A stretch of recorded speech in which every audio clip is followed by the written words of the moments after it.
시편 90편 1절로 12절까지.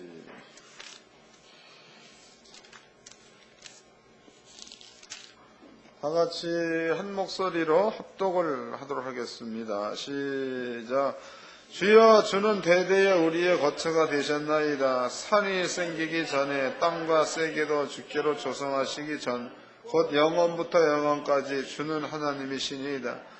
주께서 사람을 티끌로 돌아가게 하시고 말씀하시기를 너희 인생들은 돌아가라 하셨사온 주의 목전에서는 천년이 지나간 어제 같으며 밤이 한 경점 같을 뿐이니이다. 주께서 저희를 홍수처럼 쓸어가시나이다. 저희는 잠깐 자는 것 같으며 아침에 돋는 풀과 같으니이다. 푸른 아침에 꽃이 피어 자라다가 저녁엔 뱀바가 되어 마르나이다.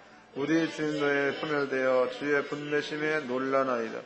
주께서 우리의 죄악을 주의 앞에 놓으시니 우리의 은밀한 죄를 주의 얼굴 빛 가운데서 두셔서 우리의 모든 날이 주의 분노 중에 지나가며 우리의 평생이 일시간에 다하였나이다. 우리의 연수가 70이요 강건하면 80이다. 그 연수의 자랑은 수고와 슬픔뿐이요 신속히 가니 우리가 날아가나이다.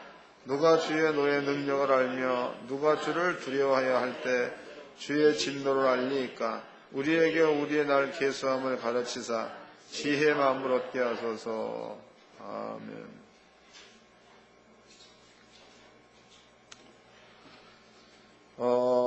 시편 90편 1절서부터 12절까지 그 말씀의 제목을 지혜의 마음으로 정했습니다. 제가 이제 12절을 다시 읽어 드리도록 하겠습니다. 12절. 우리에게 우리의 날 계수함을 가르치사 지혜의 마음을 얻게 하소서. 그러니까 우리의 날을 계수할 것을 가르쳐 주사 지혜의 마음을 얻게 하소서 그랬단 말이에요. 그러니까 이것만 알면 지혜로운 마음을 가질 수가 있다는 얘기가 되겠죠. 이 부분을 설명해 드리도록 하겠습니다.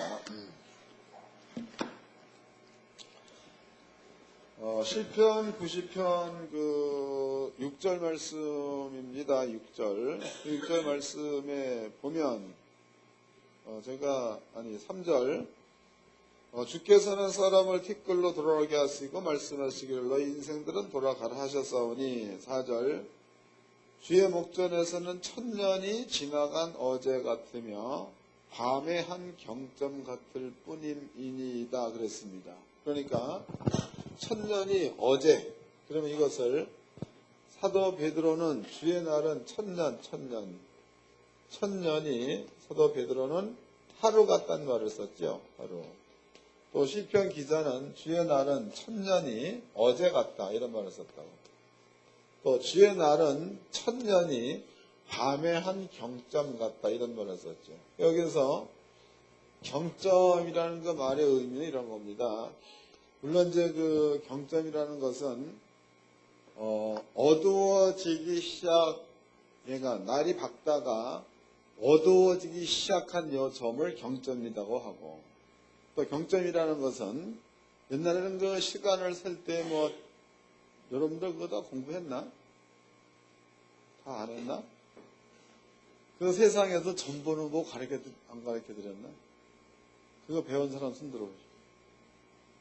목사님들한테만 강의했구나. 죄송합니다. 점치는 법을 내가 강의한 적이 있습니다. 연구원에서. 그럼 거기에 이제 자시, 축시, 인시, 시 이런 게 있잖아. 자시라는 것은 20, 30서부터 1시까지. 축시는 1시서부터 3시까지 이런 것들을 자축, 임묘, 진사, 오미, 신사, 술해, 신유, 술해 이런 것들을 그래서 그런 것들을 자시, 축시, 인시 이렇게 해놓은 겁니다. 그런데 이제 그 옛날에 고전 그 드라마나 영화를 보게 되면 우리나라는 이제 그런 것들이 별로 없는데요. 우리나라는 이제 임경소리라고 하죠. 시를 알리는 종소리. 근데 중국 같은 경우에는 매 시마다 국내에서는 그 황관들이 시를 알리는 말을 떠들면서 댕겨. 떠들면서. 그럼 자시 그러면은 시가 활발하게 일하는 시간 자시요 이런 얘기 하면서 댕긴다고. 그런 이제 시간을 알리는 그 시점을 경점이라고 합니다. 매우 짧다는 거죠. 하나님께서는요, 1000년을 하루 짭대는 거다고, 1000년이 어제, 1000년이 밤에 한 경점 같다는 거죠. 하나님께서 이제 이런 것들은 하나님이 보고 있는 1000년이야. 하나님께서 보고 있는 1000년. 그 다음에 쓰고 있는 말이 하나님이여 사람에게 사람의 시간대 계수하는 법을 가리키려는 거죠. 그 속에 지혜로운 마음이 있다는 거다고. 읽어보겠습니다. 12절입니다. 우리에게 우리 날 계수함을 가르치사 지혜의 마음을 얻게 하소서 그랬죠. 우리에게 우리의 날을 계수라는 것은 센다 혹은 계산한다 이런 거다고. 우리에게 우리의 날을 계수하는 방법을 가르쳐 주어서 우리 마음으로 지혜롭게 해주소서 이런 얘기를 했습니다. 그럼 여러분들이 우리의 날을 계수할 수 있는 것들만 알면 여러분들은 지혜로운 마음을 품을 수가 있다는 뜻이죠. 그럼 지금부터 이제 그런 부분들을 설명해 드리도록 하겠습니다. 지금 여기에서 이 글을 쓰고 있는 시편 90편을 쓰고 있는 기자는요, 다윗입니다. 다윗. 분명히 그 다윗이라는 사람은 우리라는 말을 썼다고, 우리의 날, 그랬단 말이에요. 그러면 다윗이라는 사람이 우리라고 표현했을지 그 우리는 이 사람이나 저 사람이나 다 우리 가운데 들어가느냐, 아니면은 다윗 같은 사람만 들어가느냐. 이거 우리가 계산해 봐야 되겠죠? 그럼 이제 우리가 성경적으로 또 한번 생각 좀 해보도록 합시다. 성경에서 분류를 우리가 세 부류로 나눠보도록 합시다. 세 부류. 하나는 예수님입니다. 또 하나는 사도행전 1장과 2장에 나와 있는 120명을 얘기하죠. 120명. 또 나머지는 120명을 제외한 모든 사람들이야. 모든 사람. 그럼 여기에서 예수님께서 얘기할 적에 우리라는 말을 썼다면 우리. 그러면 그 우리는 예수님과 120명을 들어가지고 우리라고 할 수 있는 거다고. 이해가 되죠? 예수가 누군지 모르는 사람들에게는 예수님께서 우리라는 말을 안 썼다는 겁니다.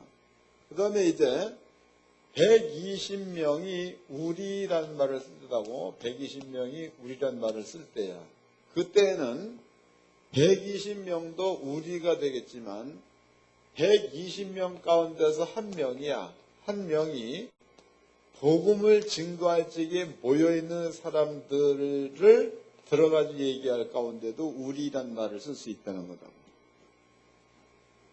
구분이 되나요?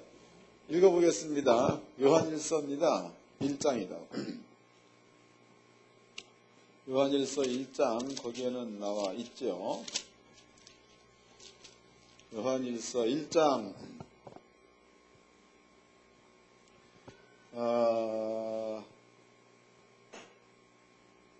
5절서부터 읽겠습니다. 요한일서 1장 5절. 우리가 저희에게 듣고 너희에게 전하는 소식은 이것이니 해서, 그럼 여기서 우리라는 그 말은 예수님을 믿는 자들을 말하죠. 우리 예수를 믿는 자들. 우리가 저에게 예수에게 듣고 너희에게 전하는 소식은 이것 그랬으니까 여기서 너희는 예수가 누군지 모르는 자들을 너희라고 한다고. 그럼 여기에서는 우리와 너희가 구분이 된 겁니다. 우리와 너희. 그럼 여기서 쓰여진 우리는 예수를 믿는 자들을 들어가지고 우리란 말이 되겠죠? 이해 못했어요? 그래서 저는 늘 감사한 게 오늘도 이제 여기 들어가가지고 하여튼 우리 교회에서 말을 최고 빨리 하시는 권사님이랑 만나가지고 얘기를 나누었습니다. 그런데 그분이 이런 얘기를 해요. 목사님 왜요? 오늘 얘기는 참 잘 알아들었습니다. 그래. 그래서 제가 얘기했습니다. 그래, 참 고마운 일이다고. 오늘 얘기를 젊은 놈들이 들었는데도 젊은 놈들도 그 뭔 말인지 뭔 말인지 잘 못 알아들었더라. 그러니까 그 참 제가 듣기에는 기분이 좋은 말이죠. 상당히. 맞아? 여러분들이 우리 교회 성도님들이 우리 목사님이 강의한 내용을 우리가 못 알아들으면 우리가 아닌 거예요. 다시 읽겠습니다. 이해를 잘 하셔야 합니다. 5절입니다. 우리가 저에게 듣고 그랬다고. 그럼 우리라는 그 말은 예수를 믿는 자들을 말하는 거죠. 우리가 저에게 듣고 너희에게 전하는 소식이 이것이니 곧 하나님은 빛이라 그랬다고.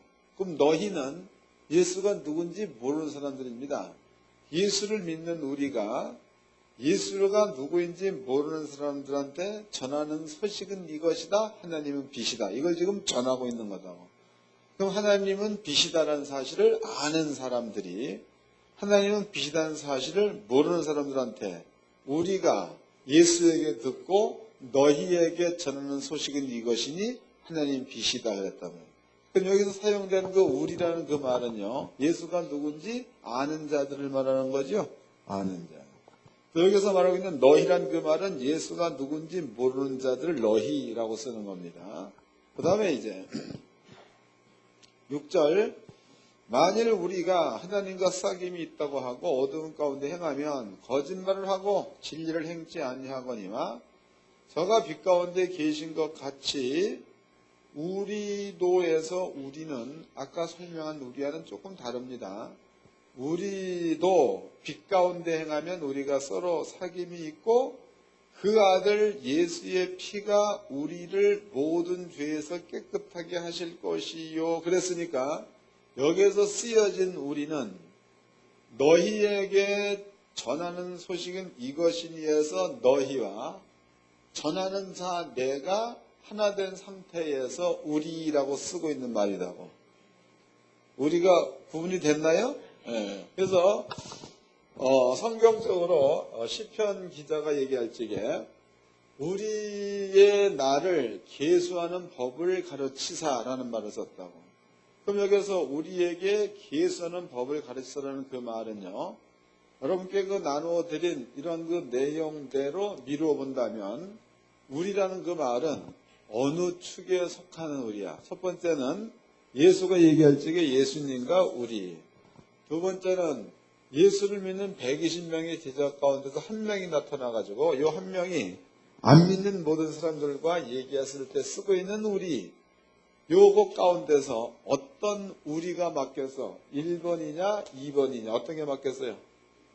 2번이 맡겼죠. 2번. 그러니까 다윗이라는 사람이 하나님이여 우리에게 우리의 나를 계수하는 법을 가르치사 우리로 지혜의 마음을 얻게 하소서 그랬으니까 현재에 다윗이 우리란 말을 쓰고 있을 때에 우리 가운데 들어있는 자들은 어떤 면에서 본다면 다윗 말고 나머지 모든 사람들은 우리의 나를 계수할 방법을 모른다는 거다고. 왜냐하면 만약에 이제 다윗 역시도 우리의 나를 계수할 방법을 다윗도 몰랐다. 이 경우라면 주의 날이 천년이 하루 같던 날을 할 수가 없다는 거예요. 뭔 얘기인지 알아? 네, 여러분도 3번 얘기했죠? 그럼 3번에서 다윗은 요 한 명 가운데 들어가는 거고 나머지 모든 사람들은 듣는 자가 되는 거죠. 이것처럼 여기에서 다윗이라는 사람이 시편 90편을 쓸 때에 주의 날은 천년이 하루 같다. 주의 날은 천년이 밤이 한 경점 같다. 또 이제 그 주의 날은 지나간 어제 하루 같다. 이런 말을 쓴 것을 보면 다윗이라는 사람은 천년이라는 주의 날의 개념을 아니까 이런 말을 썼다는 거다고. 아니까. 그럼 알면서 이 말을 쓴 그 다윗이 하나님 인생들의 날을 계수함을 우리에게 가르쳐 주사 우리로 지혜로운 마음을 품게 하소서라고 했다 이 말이에요. 그럼 다윗으로 밀어본다면 다윗은 자기의 날이야. 자기의 날을 계수하는 방법을 알았어. 다윗은 계산하는 방법이 뭐냐? 그것은요, 그러니까 천년이 하루 같은 주의 날에다가 인생이 잘 살면 여기 70이요, 강건하면 80 그랬으니까 천년이 하루 같은 주의 날에다가 강건하면 80년이라는 것들 여기다 집어넣어 보면 80년은 아무것도 아니라는 게 느껴지겠죠? 참 철학적인 말을 해요. 근데 이런 얘기를 하면 적어도 하나님께 성도님들은 그냥 쉽게 알아들어야 될 줄로 믿습니다. 그냥 건성건성 들어도 그게 그런 거구나 이렇게 알아들어야 그래야 하나님께 성도다고. 이런 얘기를 하면 도대체 제 양반이 뭔 얘기하나, 이걸 도대체가 내가 듣고 있어야 되는 건가, 말해야 되나, 이런 다음에 안 돼. 이거 다시 읽어보자고. 이제 여러분들 이제 이 정도만 이해를 한다 그래도 이제 읽어보면 대충 이해가 될 줄로 압니다. 자, 시편 90편으로 가봅시다. 이제 1절서부터 읽겠습니다. 주여, 주는 대대에 우리의 거처가 되셨나이다. 이거 모세가 진 거네. 모세. 산이 생기기 전, 땅과 세계도 주께서 조성하기 전, 곧 영원부터 영원까지 주는 하나님이 신이이다. 주께서는 사람을 티끌로 돌아가게 하시고 말씀하시기를 너희의 인생들은 돌아가라 하셨사오니 주의 목전에서는 천년이 지나간 어제 같으며 밤의 한 경점 같을 뿐이니이다. 그랬으니까 그럼 여기서 천년, 주의 날 하루를 천년같이, 그러니까 천년을 하루같이 보고 있는 하나님의 관점에서 사람을 보니까 그 사람은 여기에 나와 있죠. 사람은 3절, 주께서 사람을 티끌로 돌아가게 하시고 그랬으니까 하나님께서는 사람을 볼 때에 너는 티끌로 왔으니 티끌로 가라. 이거를 구약성경 창세로 본다. 흙으로 왔으니 흙으로 가라. 그 말이다고. 그러면 지금 여기까지는 모세가 쓴 거니까 모세는 하나님의 시간대도 아는 거고 사람의 시간대도 아는 자죠. 그 다음에 또 읽겠습니다. 5절. 주께서 저희를 홍수처럼 쓸어 가시나이다.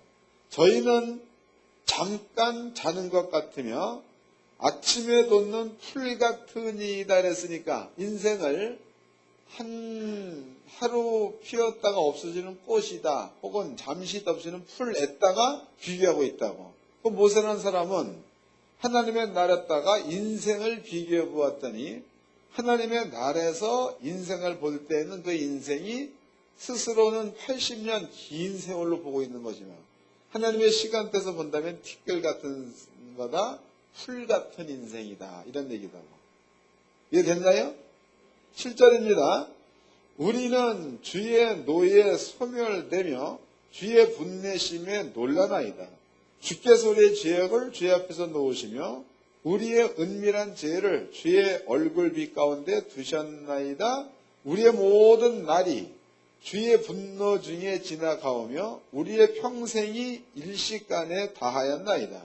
우리 연수가 70이요 강건하면 80이라 그랬으니까 여기서 이제 우리의 모든 날 혹은 뭐 이런 얘기를 쓴 거 보니까 지금 모세라는 그 사람은요, 이렇게 천년이 하루 같다, 천년이 어제 같다, 천년이 밤이 한 경점 같다. 하나님의 시간대에서는 천년이, 우리가 보기에는 천년이 무지 긴 건데 하나님의 시간대에서는 천년이 밤이 한 경점 같다, 이래 보고 있는 거다고. 그 밤의 한 경점 같은 이 천년의 시간 속에 사람의 인생, 강건하면 80년이죠.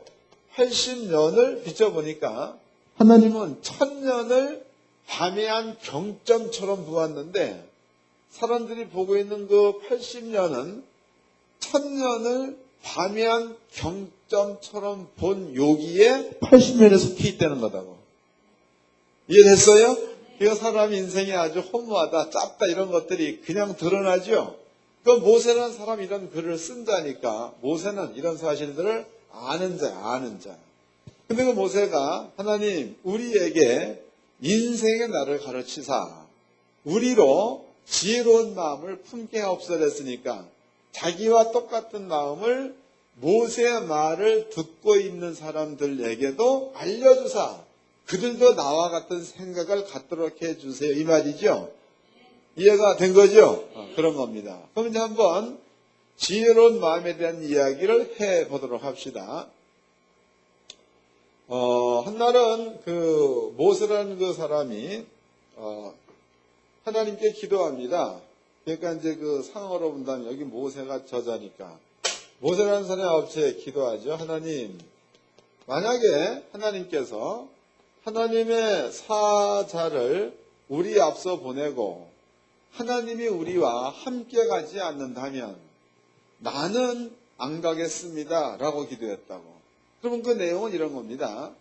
하나님께서 이제 이스라엘 백성들이 너무나 하나님 앞에 잘못을 하니까 아버지 얘기가 모세야, 내가 이놈들을 싸그리 죽여버리고 너로 세워가지고 이스라엘 민족의 근원이 되게 하겠다. 그러니까 모세가 하나님 그런 얘기 하지 마세요.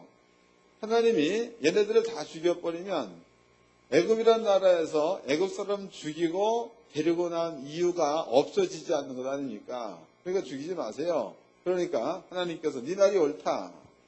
그러면은 내가 내 대신에 내 사자를 네 앞에 보내가지고 너와 함께 가나안 땅에 들어가게 하겠다. 그러니까 모세가 또 하나님, 난 싫습니다. 하나님의 사자와 함께 간다면 난 싫다. 하나님께서 나랑 직접 가야 하겠다. 이런 얘기였다고. 하나님께서 그래, 그럼 내가 너와 직접 가겠다. 아버지의 뜻을 꺾는 그런 장면이 성경에 나옵니다. 그럼 여기에서 그 모세라는 사람은 왜 그러면은 하나님과 함께 가기를 원하고 하나님의 사자와는 함께 가기를 원치 않았는가? 모세. 이유가 있습니다. 그 이유가 뭐냐? 하나님의 사자, 천군과 천사들은 집행자입니다. 그러니까 하나님의 말씀을 이루는 자다고. 또 하나님은 하나님의 말 자체가 법이요. 하나님께 해놓은 말 자체가 율법이다. 이 말. 하나님 입법자다고. 법을 세우는 자입니다. 법을 만드는 자, 법을 세우는 자. 그렇다면요, 입법자가 법을 세워놓으면 그 법을 집행하는 자가 천사다 이 말이에요. 때문에 입법자는 법을 세울 때에 거기에 어떻게 세울 것인가라는 것에 대한 연구가 있는 거지만 집행자는 연구해서 고칠 수가 없는 자야. 이해되세요? 때문에 율법에서 하나님 말씀에 불순종하라 그러면 불순종하면 죽여라 라는 말이 있으면 천사들은 집행자니까 그 말대로 무조건 죽여야 되는 거야. 근데 만약에 입법자가 거기에서 봤을 때에는 무언가가 유도리가 있다는 거죠. 얘는 조금 덜 죽이고 얘는 조금 더 죽이고 이게 있다는 거야. 그 모세 얘기가 뭔 얘기냐면 하나님 천사가 나와 함께 간다면은 이 천사는 하나님 말씀에 불순종하면 다 죽이는 자니까 살아남을 자가 없다는 거죠.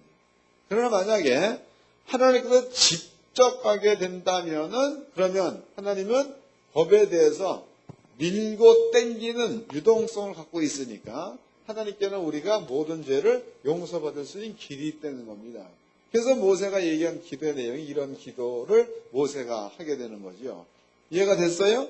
그 모세라는 그 사람은 하나님에 대해서 아는 거예요, 모르는 거예요? 아니까 거기에서 모세는 하나님에 대해서 아니까 거기에서 모세는 하나님 마음에나 사람들의 마음에 딱 맞는 지혜를 발할 수가 있다는 거다. 이게 모세가 갖고 있는 지혜로운 마음이라는 거죠. 이해가 되셨죠? 이런 겁니다. 그러면 이제 지혜를 모르는 자들, 하나님에 대해서 모르는 자예요. 하나님께서 이제 사람들한테 사람의 나를 그렇게 주려면은 먼저 하나님의 세계의 시간을 가르쳐 줘야 되겠죠. 하나님의 세계의 시기는 영생이다고. 영생.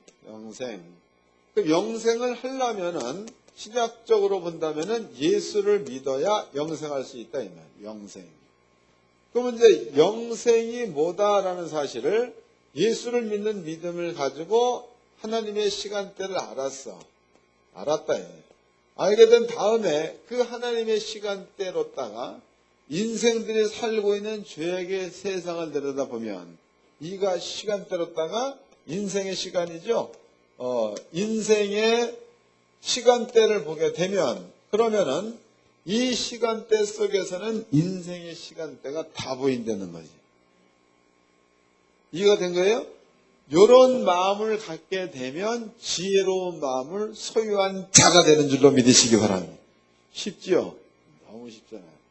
이런 걸 잘 모르면 여러분들은요, 지혜로운 마음을 소유할 수가 없는 거예요. 그럼 이런 마음을 가지고 있으면은 여러분들의 마음 가운데 인생의 시간대를 알고 그 시간대 속에서 수고하고 땀 흘리는 게 뭔지를 아니까 여러분들은 하나님의 시간대를 알고 인생의 시간대를 알면 여기에서 긍휼히 여기는 마음이 생길 수가 있다는 거죠. 이해되셨나요? 또 이제 긍휼히 여기는 마음이 생긴다. 이 긍휼히 여기는 얘기는 불쌍이다 그런 뜻이다고. 이런 마음이 생긴다. 그럼 여기에서는 긍휼히 여길 만한 자를 구원해낼 수 있는 그런 그 능력도 그 사람들한테 쓸 수 있다는 거다. 그것은 뭐 여러 가지가 있는 거죠. 그 성경적으로 지혜로운 마음을 품는다는 것은 뭐냐? 이것은 간단한 거다고. 하나님의 시간대를 알고 그리고 하나님의 시간대를 통해서 인생의 모든 것들을 비춰볼 수 있는 그러한 지혜를 갖고 있으면 그 사람은 지혜로운 마음을 품은 자가 되는 거다. 여러분들은 지혜로운 마음을 품은 자가 되셨는 줄로 믿습니다. 그래서 일생을 사는 그 시간대 속에서 사람들의 시간대 그 속에서 허덕이지 말고 천년이 밤의 한 경점 같은 인생의 80년은 하나님께서는 경점처럼 보고 있는 그 가운데서 그 80년이 몽땅 들어가 있다는 거예요. 우리는 그 짧은 시간을 사는 데에 아웅다웅 살지 말고 하나님의 시간대를 가진 자로서 넉넉하게 살자. 이런 마음을 갖게 되면 그 자체가 여러분들은 능력이요 힘이 될 줄로 믿습니다. 사랑과 인사 좀 합시다. 주님의 시간대와 우리의 시간대를